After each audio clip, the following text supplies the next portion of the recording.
You wake up already tired. Not the sleepy kind, the heavy kind. Your body moves, but your mind feels older than the mirror says it should be. You scroll past people your age doing things you once imagined for yourself. And instead of inspiration, you feel distance. You don't feel young. You feel worn. Not because life crushed you in one dramatic moment, but because it kept repeating itself quietly. The same mornings, the same responsibilities, the same conversations that go nowhere. You carry a seriousness that didn't come from wisdom. It came from accumulation, bills, expectations, unspoken disappointments. You've learned how to function, how to show up, how to not fall apart. And somehow, that survival started aging you faster than time ever could. You notice it in small moments, when you sigh before the day even begins, when excitement feels impractical, when rest doesn't feel earned, only postponed. You're not lazy, you're not weak, you're just exhausted from living on repeat. At first, it's confusing.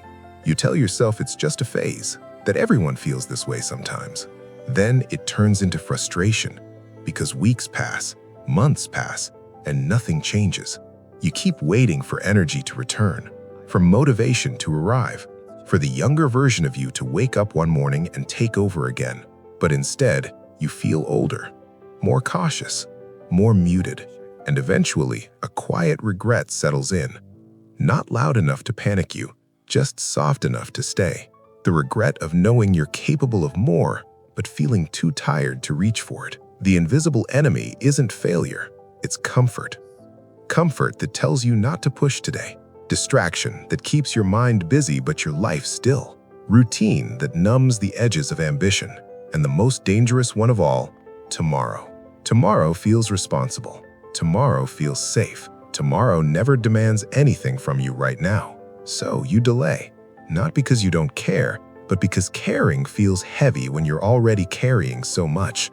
You've been disciplined before. You know what effort feels like. But over time, discipline was replaced with endurance. And endurance slowly turned into identity, the responsible one, the reliable one, the one who holds it together.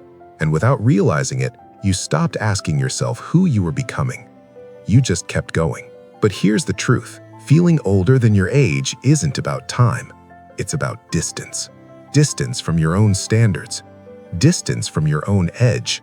Distance from the part of you that once demanded more. This is where everything changes. Not when motivation returns, not when life gets easier, but when you realize the tiredness isn't physical, it's psychological. It comes from living beneath your own potential for too long. The mind ages fastest when it stops being challenged, when it trades intention for habit, when it chooses comfort over self-respect. And discipline isn't punishment for this. It's the cure. Not the loud, aggressive kind. Not rigid routines or harsh self-talk, but quiet discipline. The kind that says, I do what I said I would, even when no one is watching. That's self-respect. And self-respect creates energy because it removes the internal friction. You stop negotiating with yourself. You stop carrying the weight of unfinished promises. Control returns. Not control over life, but control over your response to it. And that's power. Power doesn't make you younger overnight, but it makes you feel alive again. Because freedom isn't having endless options. Freedom is having standards you actually honor. When you choose discipline, you're not becoming rigid. You're becoming aligned. Aligned with who you know you're supposed to be. And something strange happens then. Your posture changes. Your voice steadies. Your mind feels sharper.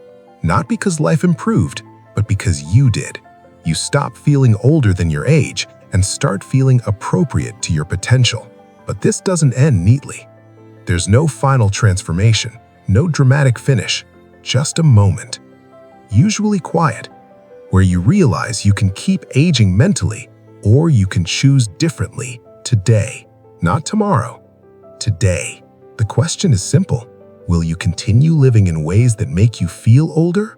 Or will you start living in ways that demand something from you again? Because one of those choices keeps you comfortable, and the other gives you your life back.